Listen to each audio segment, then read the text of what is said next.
कमबख्त उम्मीद जिनसे लगाई उसने मायूस किया। कमबख्त उम्मीद जिनसे लगाई उन्होंने मायूस किया। मगर मायूसियत जब इतनी खूबसूरत हो तो कौन भला बुरा मानेगा। कहा था ना, हर एक शो और फिल्म के साथ कुछ ना कुछ सीख ही लेती हूँ। तो बताओ कैसी लगी हीरा मंडी की ये एक लाइन वाली रिव्यू। और हाँ, ये रहा पूरा रिव्यू और अब सुनकर ही जाना। So hello cine fam and welcome to my review of Heera Mandi the diamond bazaar. तो शुरू से ही समझ तो आपको आ ही गया होगा कि डिसअपॉइंटेड तो मैं हूँ, पर इसका मतलब ये नहीं कि कोई भी अच्छा ही नहीं है हीरा मंडी में।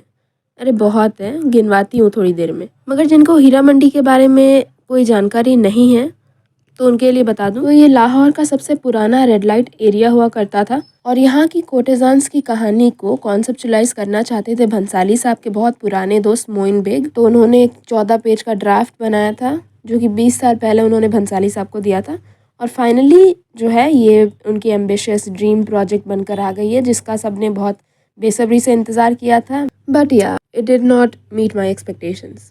All style and no substance तो नहीं कहूँगी, मगर all that beauty definitely could not conceal the shortcomings regarding the plot. I think this is getting too much incline towards the flaws, तो वहीं से शुरुआत करते हैं फिर। This might sound like the easiest way of criticising but could not help. It was such a drag. Mild spoiler alert, skip to 20 seconds later. Faridan and Mallika Jan, when these two collided, it was so great to watch, but then all that build-up was for nothing because they probably shaked hands with each other in the end. So it's full of these odd subplots which don't really add up to anything, and it starts getting weird. If you know this, no, you'd probably know this, I think. कि 2015 में एक film आई थी राजकाहिनी नाम से, Bengali film थी, श्रीजीत मुखर्जी ने बनाई थी और बहुत अच्छी बनाई थी। मोस्ट इम्पॉर्टेंटली एस्थेटिक के साथ रियलिस्टिक फील हो रही थी। हिंदी में दोबारा बनाई थी उन्होंने फिर विद्या बालन के साथ, बेगम जान के नाम से। आपने देखी हो तो कमेंट्स में बताएं मुझे। बहुत सिमिलर थीम्स है हीरा मंडी और बेगम जान में, मगर बेगम जान बेटर थी मेरे ओपिनियन में because it wasn't drag like this one. दूसरी बात तो ये कि आलम ज़ेब एक इम्पॉर्टेंट कैरेक्टर हैं और काफ़ी स्क्रीन टाइम भी मिला है शर्मिन को अपने कैरेक्टर को बखूबी एस्टैब्लिश करने के लिए। But I don't know what happened. शुरुआत के कुछ एपिसोड्स में शी वाज ओके, मासूम लग रही थी काफ़ी, जो कि कैरेक्टर की डिमांड भी थी, पर फिर लास्ट के 4 एपिसोड्स में एकदम इमोशनलेस लग रही थी वो। तीसरा तो ये कि रियलिस्टिक तो कहीं से भी नहीं लगा मुझे ये। सिर्फ डायलॉग्स और एग्जीक्यूशन की बात नहीं है, मगर ओवरऑल भी एक वाइब जो होती है वो रियलिस्टिक तो कहीं से भी नहीं आ रही थी। और जितनी दफ़ा शेखर सुमन ने अपनी ज़ुबान से उर्दू के अल्फाज लिए उतनी बार मेरी हंसी छूट जाती थी because you know he was putting so much effort. कुछ ज़्यादा ही ट्राई कर लिया उन्होंने।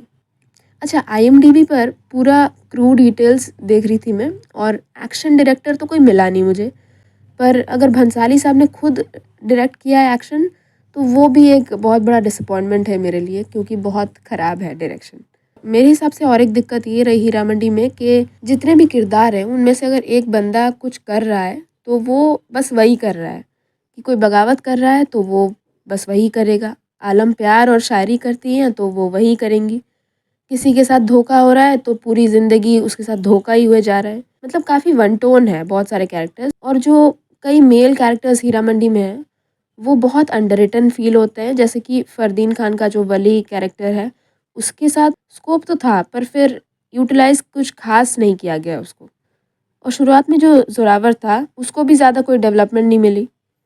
और हाँ, रिचा चड्ढा का जो कैरेक्टर था वो बहुत सही था, पर एक्सट्रीमली कम स्क्रीन टाइम उनको भी मिले हैं, बहुत कम सीन्स भी हैं उनके। तो ऐसे ही कुछ बहुत हाफ बेक टाइप फील होती है जब तक आप एपिसोड 4-5 तक पहुंचते हैं। और बस यहीं तक था बुराई का सिलसिला। Let's get on with the good now. First thing has to be the aesthetics which has literally made Bhansali a brand. तो एज एक्सपेक्टेड सिनेमाटोग्राफी तो कमाल की थी। Shout out to Sudeep Chatterjee, Mahesh Limaye and Huentsang Mohapatra who literally made every frame shine like a painting. और art direction भी बहुत सही है हमेशा की तरह। Interestingly, there's a haunting sadness about Hira Mandi and I'm heavily enamored by that. Manisha Koirala as the heartless Mallika Jan speaks volumes with her eyes. She has a way with the words too. Extremely well performed. She's just too good and I've always wanted more of her, and now the appetite has just grown after Hira Mandi. Aditi Rao Hedari, my god, she looks like a heavenly nymph in Hira Mandi. So ethereal, so soft spoken, yet so impactful. Farida जी ने add up किया एक comic और even emotional relief from all these endless plans and dramas to destroy each other. Sanjeeda, Sonakshi दोनों के characters भले ही आपको देखने के बाद याद ना रहे, मगर काफ़ी एनग्रॉस्ड रखते हैं ये दोनों जब हम देख रहे होते हैं शो। अच्छा, मेरे लिए जो स्टैंड आउट रहे पूरे सीरीज़ में वो है इंद्रेश मलिक एज उस्ताद ji. He was so immersed in the role, it was damn impactful. Yeah अच्छा, बहुत आर्टिकल्स में ये देखने को मिल रहा है कि भंसाली साहब ने सिर्फ जो पायलट है हीरा मंडी का वो डायरेक्ट किया है, and I am so ready to believe it, क्योंकि क्या लाजवाब वर्ल्ड बिल्डिंग और कैरेक्टर इंट्रोज करवाई उन्होंने कि आप देखने पर मजबूर हो जाओगे। और बहुत फैसिनेटिंग लगा था मुझे first episode. Partly I like the direction, but towards the end not so much. और हम म्यूजिक की बात करते हैं। सकलबंद से लेकर सैया हटो जाओ और तिलस्मी बाहें तक श्रेय अंजानिया जो कंपोजर हैं, कमाल का काम उन्होंने किया है। इंडियन क्लासिकल म्यूजिक को हर बार जो इमॉर्टलाइज करते हैं अपने प्रोजेक्ट्स में संजय लीला भंसाली, उसके लिए ढेर सारा रिस्पेक्ट। खैर और क्या कहूँ, ड्रामा थोड़ा कम और इमोशंस थोड़े ज़्यादा होते तो हीरा मंडी हीरा ही बनकर आती। तराशने में थोड़ी कमी तो हुई है, मगर बहुत कुछ अनूठा भी है यहाँ जिसे आप मिस करना तो नहीं चाहेंगे। तो ज़रूर शेयर करें मेरे साथ कमेंट्स में कि आपको कैसी लगी संजय लीला भंसाली की ये नई पेशकश।